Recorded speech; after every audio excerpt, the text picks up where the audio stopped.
সে কিন্তু ছাত্র থাকে, অবশ্যই। সেই হিসাবে কিন্তু প্রশাসন তাকে ভোটার লিস্ট নাটক আমরা প্রত্যাখ্যান করি। ন্যায় নীতির মধ্য দিয়ে যদি তারা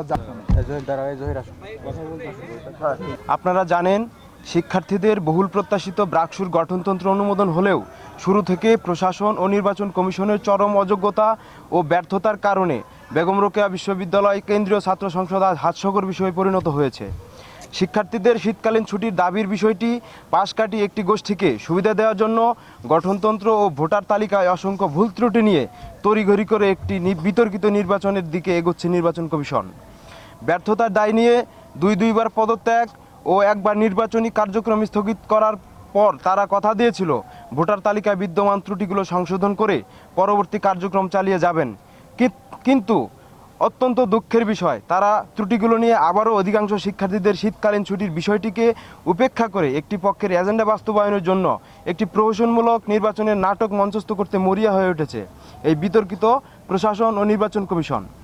বিভিন্ন সূত্র মতে প্রায় 30 থেকে 40% শিক্ষার্থী ইতিমধ্যে তাদের শীতকালীন ছুটি কাটানোর জন্য বাড়ি চলে গেছেন এবং আগামী সপ্তাহে প্রায় 70%-এর অধিক শিক্ষার্থী ছুটি কাটাতে বাড়িতে চলে যাবেন বলে আমরা ধারণা করি। তাহলে শিক্ষার্থীদের অনুপস্থিতিতে কাদের নিয়ে প্রশাসন ও নির্বাচন কমিশন এই নির্বাচন করতে চায়, এটি শিক্ষার্থীদের মনে প্রশ্নের জন্ম দিয়েছে। তাই আজকে সংবাদ সম্মেলনে আমাদের দাবিসমূহ: 1. ক্যালেন্ডার অনুযায়ী শীতকালীন ছুটি বহাল রেখে যৌক্তিক সময়ে সকল শিক্ষার্থীর অংশগ্রহণে উৎসবমুখর পরিবেশে অংশগ্রহণমূলক ব্রাকসু নির্বাচন হোক। 2. ভোটার তালিকার বিদ্যমান ত্রুটিগুলো সংশোধন করা হোক। 3.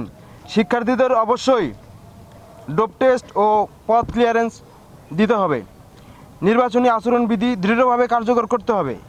মেরুদণ্ডহীন নির্বাচন কমিশনের প্রতি আমরা অনাস্থা প্রকাশ করছি, কারণ এই কমিশনের সুষ্ঠু অংশগ্রহণমূলক নির্বাচন দেওয়ার সক্ষমতা নেই। শিক্ষার্থীদের সব পক্ষের সাথে আলোচনা করে পরবর্তী করণীয় ঠিক করা হোক। আমাদের প্রত্যাশা ও দাবি, সকল শিক্ষার্থীর অংশগ্রহণে একটি উৎসবমুখর ব্রাকসু নির্বাচন অনুষ্ঠিত হোক। ধন্যবাদ।